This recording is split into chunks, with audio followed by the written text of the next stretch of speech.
my son Jonathan to his beautiful bride Christine. At last, I have a daughter, some female company. No more will conversation at home be dominated by rugby, football or golf. We welcome you with open arms, Christine. The fact that you're after sales manager for Volkswagen, I drive a Beetle, John a Passat, and Jonathan and Gareth 2 Golfs, and she gets a great deal in servicing. It's nothing to do with the fact we think she's a truly wonderful person. We do indeed. Like many little girls, when I was young, I dreamed of marrying a tall, dark, handsome prince, having children, and living happily ever after. Well, I married my prince, and so my fairy tale began. Several years later, and after many disappointments, John and I were blessed with the most beautiful blonde bride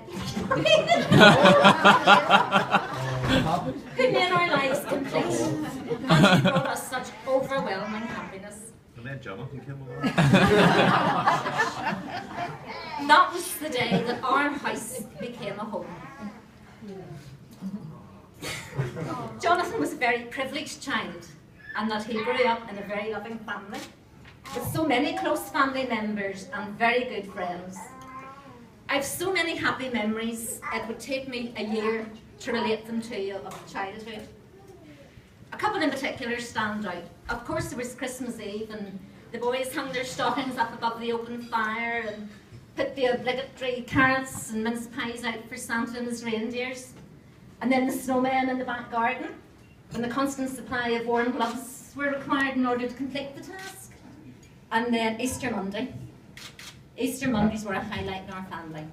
The aunts and the uncles packed the car with picnics and children, and a convoy of cars made their way down from Belfast to Tullymore. And we had to leave at the crack of dawn in order to secure the largest site, which doubled up as a football pitch for the day. And then the surrounding trees became climbing frames, and we had wonderful times.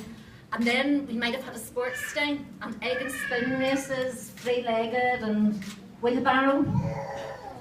Many of the ones here today from our family have enjoyed all such memories. In fact, I have an idea. I'm directing this to the Tullymore contingency. Easter Monday, 2016, Veterans Wheelbarrow Race. That would make a pretty picture, that. And then, of course, the many school concerts and nativity plays. One such nativity play in the church, Jonathan's playing the part of a shepherd. Now, I don't think he could differentiate between a shepherd's crook and a dangerous weapon. But he searched the congregation until he found his mum and dad, and used it as a machine gun to shoot us. So it's little memories like that that hold such a very big part in my heart. Now, it would be very remiss of me not to mention the contribution that my mother and late father made to my boys' upbringing. I was in a very fortunate position where my mother, whilst I worked, mother and father were able to look after my children. And I know that their influence and guidance was invaluable to their upbringing. Thank you for that, Mother. And I know that Jonathan loved and respects you very much.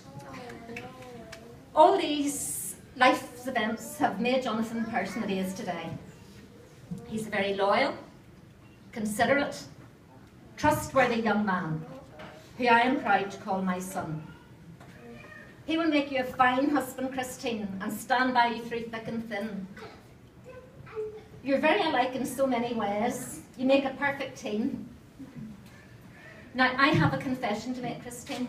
Whenever Jonathan told me, or said that he wanted us to meet you, I must admit I was a little bit nervous, because I knew she was going to be a very, very special person, because he's such a special person.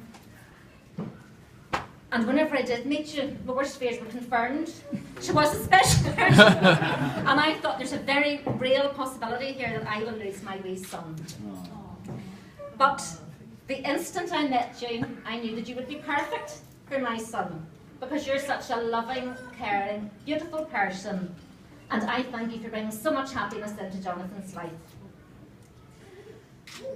I can honestly say that Yes, I have gained a daughter, and I know I haven't lost a son. Now, I know that there will be rocky times ahead, but your mutual love and respect will get you through all the storms that life may throw at you. And hopefully at some stage, my little grand-doggies, Buffy and Lucy, will be replaced by the pitter-patter of tiny feet of a different kind. Now, before I ask you to raise your glass to toast them, I just have a little gift here. Right.